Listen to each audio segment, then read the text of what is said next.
ত্রয়োদশ জাতীয় সংসদ নির্বাচনের দিন যতই ঘনিয়ে আসছে ততই সরগরম হয়ে উঠছে ভোটের মাঠ।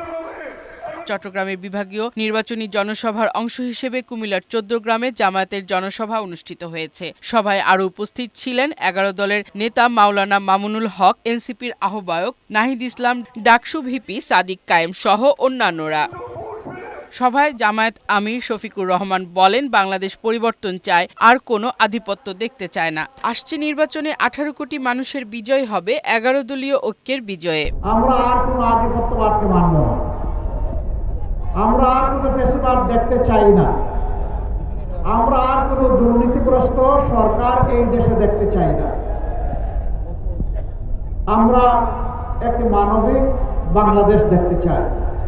ঠাকুরগাঁও সদর আসনে পথসভা করেন বিএনপির মহাসচিব মির্জা ফখরুল ইসলাম আলমগীর। এই সময় তিনি বলেন, বিএনপি রাজনীতি করে মানুষের কল্যাণের জন্য, শান্তির জন্য। দেশে একটা ভালো নির্বাচন হবে, সবাই ভোট দিতে পারবে, ভোট দিয়ে ভালো মানুষটাকে, ভালো দলটাকে নির্বাচন করতে পারবে।